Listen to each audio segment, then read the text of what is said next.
बिस्मिल्लाहिर्रहमानिर्रहीम। आज मैं आपको हुज़ूर सल्लल्लाहु ताला अलैहि वसल्लम के ख्वाब में 5 गुनाहों का ज़िक्र सुनाऊंगी। मेरी आपसे गुजारिश है कि वीडियो को आखिर तक ज़रूर सुनें और मेरे चैनल को सब्सक्राइब करें। प्यारे रसूल सल्लल्लाहु ताला अलैहि वसल्लम की आदत थी कि फ़ज्र की नमाज़ पढ़कर अपने साथियों की तरफ रुख करते और फरमाते कि तुम में से रात को किसी ने कोई सपना तो नहीं देखा। अगर कोई देखता तो बता दिया करता था। आप उसका कुछ हाल बता दिया करते थे। आदत के मुताबिक एक बार सबसे पूछा कि किसी ने कोई सपना देखा है। सभी ने कहा नहीं देखा है। आपने फरमाया मैंने आज रात एक सपना देखा है कि 2 आदमी मेरे पास आए और मेरे हाथ पकड़कर मुझको एक पाक ज़मीन पर ले चले। पहले आदमी को अजाब देखता हूँ कि एक आदमी बैठा हुआ है और दूसरा खड़ा है और उसके हाथ में लोहे का जंबूर है। इस बैठे हुए के कल्ले को उससे चीर रहा है, यहाँ तक कि गुद्दी तक जा पहुँचा है। फिर दूसरे के साथ भी यही मामला कर रहा है और फिर वह कल्ला उसका दुरुस्त हो जाता है। फिर उसके साथ ऐसा ही करता है। मैं आगे चला, फिर पूछा ये क्या है। वह दोनों आदमी बोले आगे चलो। दूसरे आदमी को अजाब। हम आगे चले, यहाँ तक कि एक ऐसा शख्स पर गुजरा हुआ जो लेटा हुआ है और उसके सिर पर एक आदमी बड़ा भारी पत्थर लिए हुए खड़ा है। उससे उसका सिर बड़े ज़ोर से फोड़ता है। जब वह पत्थर उसके सिर पर दे मारता है, पत्थर लुढ़क कर दूर जा गिरता है। जब वह उसको उठाने के लिए जाता है तो लौटकर उसके पास आने नहीं पाता कि उसका सिर फिर से अच्छा भला हो जाता है और फिर वह उसकी किसी तरह फोड़ता है। मैंने पूछा ये क्या है।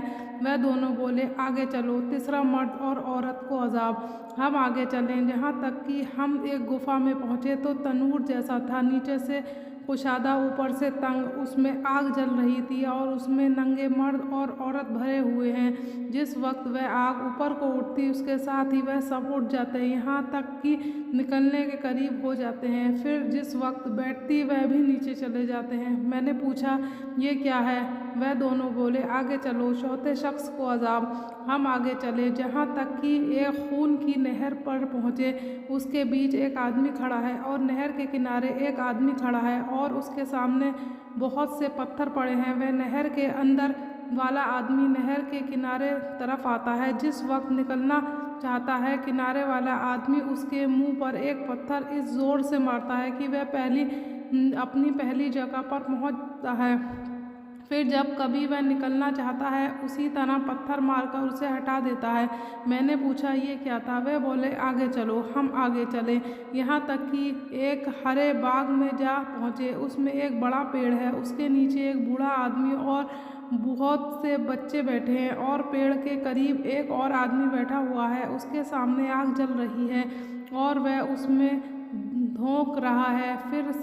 फिर वह दोनों मुझको चढ़ाकर पेड़ के ऊपर ले गए और एक घर पेड़ के बहुत बीच में बहुत खूबसूरत बन रहा था, उसमें ले गए। मैंने ऐसा घर कभी नहीं देखा था।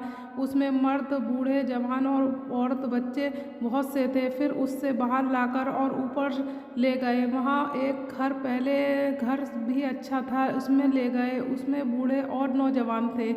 मैंने उन दोनों आदमियों से कहा कि तुम मुझको तमाम रात फिराया, अब बताओ ये सब क्या मामला है। उन्होंने कहा कि वो आदमी जो तुमने देखा था कि उसके कल्ले चीरे जाते हैं, वह आदमी झूठ बातें करता था और वह बातें पूरी दुनिया में मशहूर हो जाती थी। उसके साथ क़यामत तक यूं ही करते रहेंगे।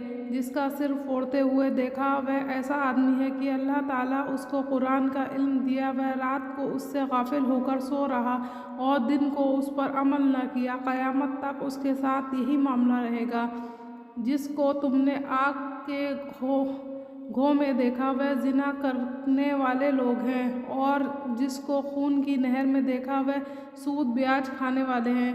पेड़ के नीचे जो बूढ़े से थे वह हज़रत इब्राहीम अलैहिस्सलाम थे और उनके आसपास जो बच्चे देखे वह लोगों की नाबालिग औलाद हैं और जो आग धोंक रहा है वह दोज़ख का दरोगा मालिक और पहला घर जिसमें आप दाखिल हुए मुसलमानों का है और वह दूसरा घर शहीदों का है और मैं जिब्राईल हूँ और ये मिकाईल हैं। फिर बोले सिर ऊपर उठाओ। मैंने सिर उठाया तो मेरे ऊपर एक सफ़ेद बादल देख पड़ा। बोले वह तुम्हारा घर है। मैंने कहा मुझे छोड़ो, मैं अपने घर में दाखिल हो जाऊं। बोले अभी तुम्हारी उम्र बाकी है, पूरी नहीं हुई है, अगर पूरी हो चुकती तो अभी चले जाते। खुलासा जानना चाहिए कि नबियों का सपना वही होता है जो तमाम वाक़या सच्ची हैं। इस हदीस से कई चीज़ें मालूम हुई। नंबर 1, झूठ की सज़ा कैसी। नंबर 2, आलिम बगैर इल्म के बारे में। नंबर 3, ज़िना के बारे में। नंबर 4, सूद के बारे में। अल्लाह सब मुसलमानों को इन बुरे कामों से बचाए, आमीन। मोहतरम नाज़रीन, उम्मीद है कि आपको हमारी ये वीडियो पसंद आई होगी। ऐसी और इस्लामी वाक़यात और मालूमात हासिल करने के लिए हमारे चैनल को ज़रूर सब्सक्राइब करें और दिल इजाज़त दे तो इस वीडियो को दूसरों तक लाज़मी पहुँचाएँ, आमीन।